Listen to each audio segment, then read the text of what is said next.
Hey Misfits, welcome to another Hot Take, and I am Misfit Anthony. And I am Misfit Kaydence.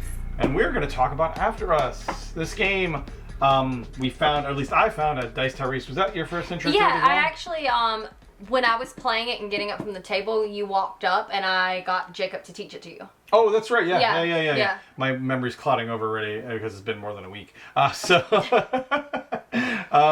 yeah, Jake taught us this there, and this game actually, for one, it caught me because a deck builder. I'm a nut for deck builders, and I lament the fact that not as many pure deck builders really come out anymore. Although I do love the fact that it's pretty much incorporated in every kind of game I can imagine now, from walking through dungeons to killing things to what hasn't been done? Exploring. We got exploring in Arnak.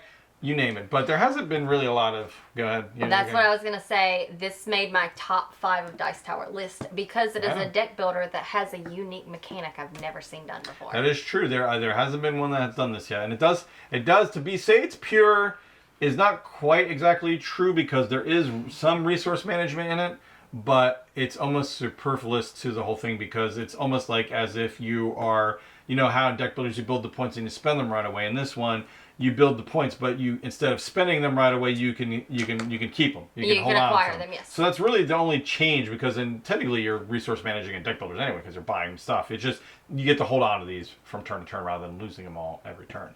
But first of all, let's go over the theme. So After Us is worlds collapse, monkeys rule. I haven't heard that one before, have we? Huh? No, not at all. It's not like that was a whole vibe in the 80s or anything. No, not at all. Damn dirty apes. That was actually before the 80s even. Was it before the 80s? It was before the 80s, yeah. I wasn't born yet, so I don't know. Planet of the Apes was 70s. Oh, And then I think it was even 60s. Was it? Was it? The first one came out in the 60s. Maybe. And then they revisited it in the aughts when they Bad Marky Mark movie.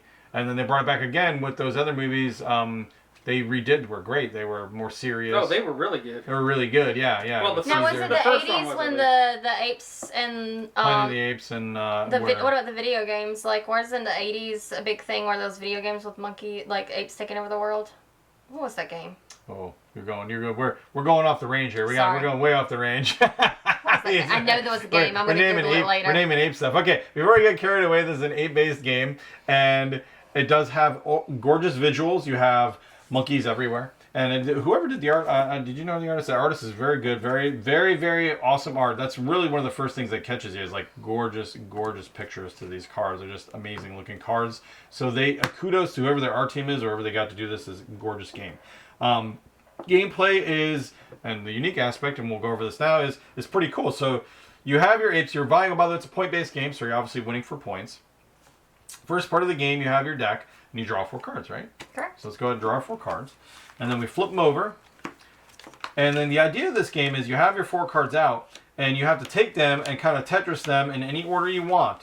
The reason for that is when you have boxes that match up, because they're going to have boxes that are not going to match, because if you see on the cards, you have a top, a middle, and a bottom. So you're going to take a card, and you have to choose whether you want to match up the ones that are on the top and the middle or not. Maybe you want the middle one. And the idea is to make the best combination that you think will fit, what you're trying to do. Some cards just have a thing in the middle, which usually means you get it automatically, or you can, sometimes you have a trading mechanic where you can trade stuff for points. But largely you're going to be making sure those windows match up. And when they do, you get the resources, right? Yep. So for example, you have these 2 match up, you're going to get an orange and a black resource. See? And that's when you get to, what is that, a flower? Yeah, sure, we'll call it flowers. I can't remember the resource names. I don't remember its name. But and so you'll gather a bunch of stuff. And then I take this and trade it in and get a light bulb. Yeah. And then you could trade them in for light bulb. Well, light bulbs are points, so you're just going to be doing this here. There are batteries as well, which batteries kind of power a few different specific things, usually special abilities, which are laid out here, which you can trigger to have you either get points or draw cards or do whatever you want. So that's the first phase. After you've done that, you take one of your tokens, and you technically choose secret. Now, we were talking about this earlier. We're not sure why this mechanic is in there almost, because there is no way to knock somebody out of choosing what they want. Like, everybody can choose the same thing, and it doesn't really change anything. And even order of buying doesn't matter, because these cards are the same in each stack. And you have 4 different stacks, and this is where the deck building mechanic comes in, where you're buying your cards. You have 4 different stacks. Each of the apes have a tier 1 card and a tier 2 card. The tier 1 cards cost 3 of a particular color resource, although the monkeys here can use any of any particular resource. Because they each kind of have their own theme. They each do a different thing. Like one lets you draw more cards, one lets you trash cards in your deck, one lets you get batteries, power special abilities, and one lets you like repeat other people's abilities. And so you got to choose whether to buy the weaker version of the card or the stronger version of the card. So you choose which category you want to buy from, and like say I'll put this down. Okay, I want to buy from this category. She'll put a token down, and then everybody flips them over, and that's the category buying from. But we also get a bonus on top. And like, for example, this bonus gives you 2 rage. Rage is also a mechanic. You use that when you get enough. You can start trashing cards in your deck. And that's it. You basically, okay, so we each get the 2 rage, and then we get to choose both buy from this particular monkey's deck. I'm sorry, I'm not an expert on monkeys. If you know this monkey's name, go ahead and put it in there. I'm sure it's in the book. Leave it in the comments. Huh? Bobo. Isn't that one a gorilla? It looks like a gorilla. A gorilla. We'll call it gorilla. Okay, listen, there's particular gorillas too. Okay, And not that every one's- gorilla is a gorilla. Chimpanzee. Chimpanzee, and wasn't there an orangutan in there? Orangutan. And I don't know what the other one is. I The don't one know. that looks like Rafiki from Lion King? Which we should know, you would think, but I do not know. From chimpanzee to chimpanzee. monkeys are very distracting, I found out when doing these videos. so you basically pay whatever resource that you have to pay. So for example, she'd pay 3 black resources to get a level 1 card, or 6 to get a level 2. That card, like any other deck builder, goes in your discard. Next turn, you draw 4 more cards. If you happen to run through your deck, you reshuffle your discard pile, and then we rinse repeat. We lay out the top 4 cards, we get our resources, we put out our discs, we buy, rinse repeat, and you trash cards, you try to build your engine, and eventually, of course, the game ends. I think the game ends when, if I recall, I think you run through one of these decks, if I'm not mistaken. When you hit the end, the game ends. Nope. Point-wise, right? Nope. No? You know what? Check the rules. gonna It's check been the a little rules. while since I played. Rulebook's right here. Rulebook's right there. How do we win? So anyway, when you reach a certain point, you will end the game. So Of course, you tell it every game. exactly. That's my point. It When doesn't you reach matter. a certain point, It doesn't the really game matter. ends. My point is, it doesn't matter. You're Either gonna the end game ends or you We're drop go- dead. You should just edit this out at this point because this is pointless. The It's game's fine. going to end either way. This is not a how to play video. We don't really care. End of the game. 80 points. First to 80. I knew it was a race. Okay. All right, I well, win. you're- Cadence yeah. wins She by wins. argument. She wins. So you should put that in like the opening. Whoever keeps track. So now that we've explained the whole game more than we needed to, so I went into this game not knowing anything, attracted to the apes, of course, because they're awesome. And I found I played it, and I did like it a lot, so much so that I wanted to buy it, but Tom bought it first. And I do like this game. However, I do have a few qualms. But before I get into that, I want to hear your take on that because, you know, you're the guest hostess with the mostest. Thank you. I hope you liked it because I convinced you to play it. You were thinking about going. You were like, you know, I'm out. I was thinking of playing this, and I was like, Yeah. you've got to play this. No, you were all gung ho for this. So Yes. You gotta tell me. I like your enthusiasm about this. Thank you. game. So I had the opposite reaction to Anthony. So for me, I saw it on the table and everybody was like gun ho about the art. And not saying the art is bad or anything, but for me, the monkey thematic isn't something I'm drawn to. I do like post-apocalyptic things, but normally when I'm post-apocalyptic, I'm more of like the zombies or like the end of the world. I'm not really in like, you know, or an alien species is took it over. Something, you Sure. know, I'm Yeah. more in the Who doesn't like sci-fi aliens? fantasy Who doesn't theme, like right? zombies, Yeah. right? So like, it just wasn't a theme that You're really not like... an ape apocalypse person. I'm is just what you're not. saying. I'm just not. It is what it is. You know, it just wasn't something that I was like. Subgenre. I walked past it and was like, I mean, that's cool and all. I'm sorry, I get off the tangent. Subgenre of apocalypse movies is the ape apocalypse. Got alien apocalypse, zombie apocalypse. You have ape apocalypse. I want the Robot section. apocalypse. Robot apocalypse. Robot apocalypse. See, if is there a was a robot subsection, apocalypse, I'd be right. all about it. Sure. So it wasn't a theme that initially like I had to sit down. And then when I saw certain items, I was like, okay, we got monkeys. You would think like typically, what is it? Most people when you see games with monkeys on it, they throw bananas and cutesy jungly stuff, and we have like. What what about is this? a robot ape apocalypse? I'm ignoring you now. What is this? It's like a. I don't even know what this is. I'm She looking at the learns robot. quickly.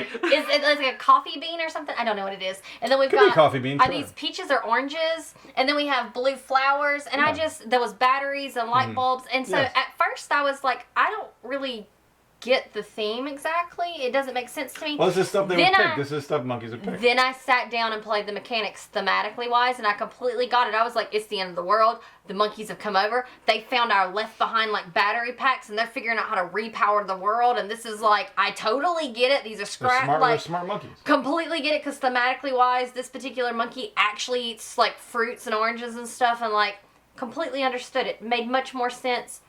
I was vibing with it afterwards. Yeah. But totally. what really got me for this is I like deck builders. It is one of my favorite mechanics. But as I was talking about earlier with Tom, I've kind of steered away from deck builders the older I get and the more I play games.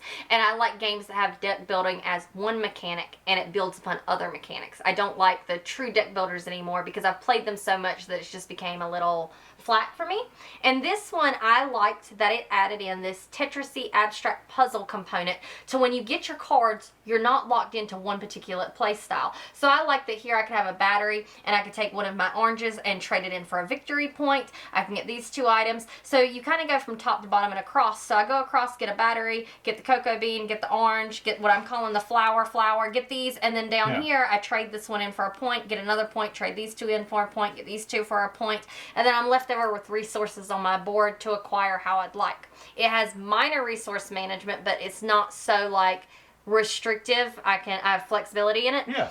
And then I like that in a lot of deck builders, you know, once the draw pile's over in most of them, then you count up and it's whoever has points. No, in this one, it is you have to be the most efficient. You have to decide what to do, because once you get to 80, it's a race, it's over, it's done. It doesn't matter how great you were. If you didn't get them out first, then you're done. Yeah. And so I really liked that it had that unique abstract puzzle paired with a race, and it just put this whole different vibe and flavor to the game. Awesome. Yeah. So you were a huge fan. You came in not really jiving with it, with the robot monkey apocalypse, robot zombie monkey apocalypse. There can be zombies and monkeys and robots, or maybe there's the robots are. There's no robots. Or maybe they're building robots. I mean, that's actually. Yeah, maybe the robots will take out the monkeys. Right. Or maybe the monkeys are literally robots. Maybe they're just robot monkeys.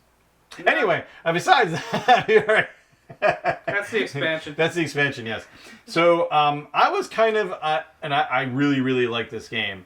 Now, that said, I went into it excited, and I was like, okay, this is cool, and I played it, and I did like it. I like it a lot.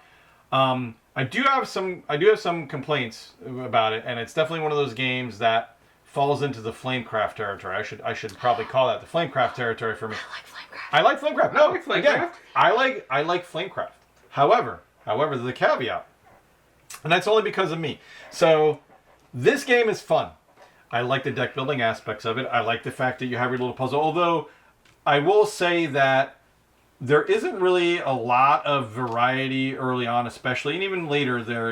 I mean, you do have some options, but there's not like a ton of options. Like, you're gonna obviously maximize what's gonna give me the most fruit or resources. Well, yeah, I think that's where this comes into play. Early on, I think this mechanic matters. Later on, I didn't find it to be as big of a deal, because early on, depending on how you arrange these, kind of depends on the first couple upgrades you're going to get. Right, yes. And based on that, you can either try to, like, stay up with your opponent, or, like, you know, not necessarily block them, but you see they're going for that route, so maybe you try and go for a different route to be more efficient. But, yeah, there's only, you can go with 4 routes, you can't, like, usually a lot of times when I put my cards down, it was always maybe, there's usually maybe 2 cards, and I could be like, I could boom like this, or I could do them like this to either get, like, this color bean or that color fruit, you know what I mean? So you could kind of obviously influence it. It wasn't that you didn't have influence, but it wasn't it wasn't like a super puzzle. It wasn't like, oh, if I sit here and, you know what I mean? Like, that, I thought it might be cool if it had, like,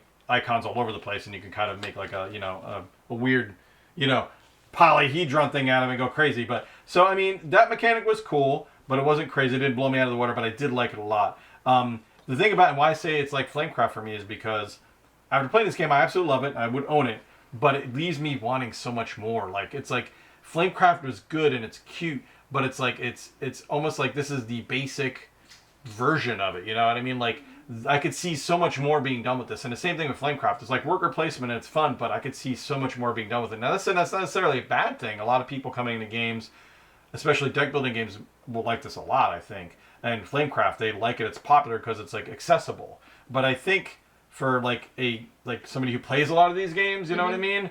It loses a little bit to me because it is so accessible. Like there is, and I like it again. I like it a lot, but after playing it a few times and a few times and a few times, there isn't like it gets old. It kind of gets, not, I don't want to say stale, but you see where it's going really quickly. That said, I've played it 100 times. You know, I don't know if there's some hidden depth or meaning, you know, to some of the other stuff I did, but it's pretty much, I'm going to put it down, maximize this, pick an ape or two to go with, and kind of go it in. Usually earlier on, I'll pick Rage or something like that, and then kind of go with it. And then maybe some games I might mix it up. But it's definitely one of those games you get it, and I'm hungry for more. Like, I want a Flamecraft expansion like now. Ages, like a year ago when it came out. You know what I mean? Same thing for this. Like, I already played this, and I'm like, I already want something else to add to this. You know what I mean? So that's really my only con for the game, is that I like it a lot, but it is very much it is a building block. It is very much a basic, or not basic, or basic isn't even a word. It's totally putting it in English today. It almost seems like a very basic, but that said, they did add stuff that made it different enough from other deck builders where it's not like I'm playing, for example, I love DC Deck Builder, and this is about as basic as it gets. You add on 50 expansions, it's not basic anymore, but even at the basic level, this adds enough to it that it keeps it different. Like, even just doing this is different and fun, and the fact that you keep your resources different between is new and fun. But yeah, it makes me want more monkeys. I want more monkeys. I want more things to do. I want like more craziness. I want something else to add on to it. But I think they have a hit in their hands. I think this game has a lot of legs, and I think this game is a good start to something that could be maybe like a deck building, you know, dynasty for them. They could easily build this up and do 2 or 3 or 4 more, you know, expansions or add-ons or whatever, easily. Okay. So, yeah. But yeah. See, I loved it because I have the opposite opinion on him. I loved it because I love how accessible it is. Because for me, even though I do like, you know, we can add more expansions, make it more complicated, make it where there's more. But unfortunately, there's such a smaller group of people that will play it, or when you get into that, it takes a longer time, and so it hits the table list. So I like the games that I can get in that fit in between that 30 minutes to hour that I could teach to my 8-year-old niece, my 90-year-old grandma, my husband, or, you know, somebody who plays really heavy games. Something that's accessible to all is much more approachable and will take my money over a game that's, you know, maybe more of a niche game that's not going to hit my table as much. So for me, that's what I loved about this game, was that it has such a unique mechanic, and it has simultaneous action so that it's quick. It does move very quick. It is very accessible to new gamers and, you know, gamers who are really hard into the hobby. But I do agree that I could definitely see area for expansions and stuff, but then you got to think about it from a marketing standpoint. If I gave you all of it up front and I gave you this perfect game, I'm never making more money on it. No, but it's definitely one of those kind of like, you know, we just play so many.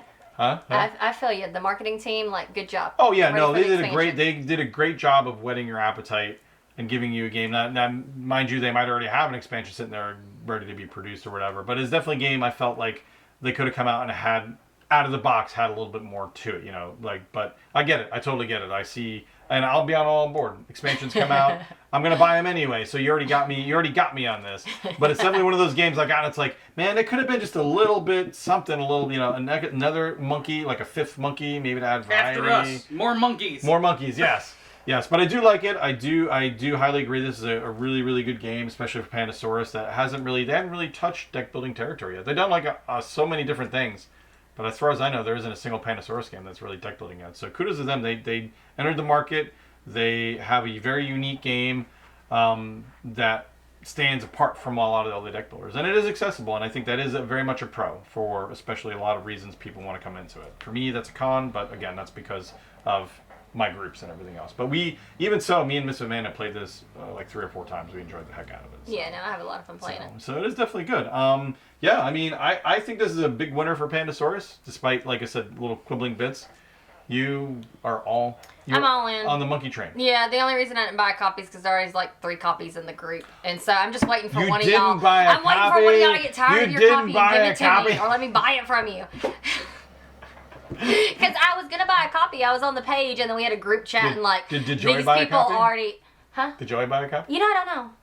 But Jake got a copy. Yeah, Jake's got a copy. Oh, You got a okay. copy. Yeah. Who else bought a copy? There's like 3 people in the group. I don't have a copy. He has. Oh, Tom has a But copy. There's a lot of copies floating Technically, around. we're married anyway, so it's like whatever. A lot of copies floating around. And so I was all ready. It was in my cart, and then I saw there was 3-4 other copies, and I was like, well, I'm only ever going to play it with these guys, so hopefully I can convince them to let me buy their copy. So a winner, we're gonna play it. In fact, we're gonna stop rolling and just play it right now. Yes, Right? we're going to teach Tom how to We're play gonna it. teach Tom how to play. And I'm going to beat him. Play with his monkeys. Sorry, more than one. Yeah. Robot Monkeys. monkeys. It's my There's game, no it's my robot monkey. monkeys in this game. So we're They're regular monkeys. there should be a robot monkey graphic here somewhere. So Are they guys, monkeys? Are they primates? Like, what's the different What do you classification? we're going way too deep with monkey lore here. So why don't you guys post your monkey lore here? If there's someplace we can find out all about monkeys, put it here. Maybe we should like donate, like for everybody who signs up with our Patreon, we'll donate like 50 cents to some monkey program or something. You know, I can't promise We'll that. call though. Jane Goodall. We'll see what we We'll can try, do. yeah, Jane Goodall. He's over there making empty promises. Empty promises. Shh, quiet. Well, thank She you guys. doesn't answer my calls. Yeah, answer my calls. Yeah. So thanks, guys. Joining us another hot take. We kind of rambled on this one, but you know what? Monkeys tend to do that. They tend to ramble. I feel like a banana now. How about you? I have no clue what this guy's talking about. Until next time, guys. Game on.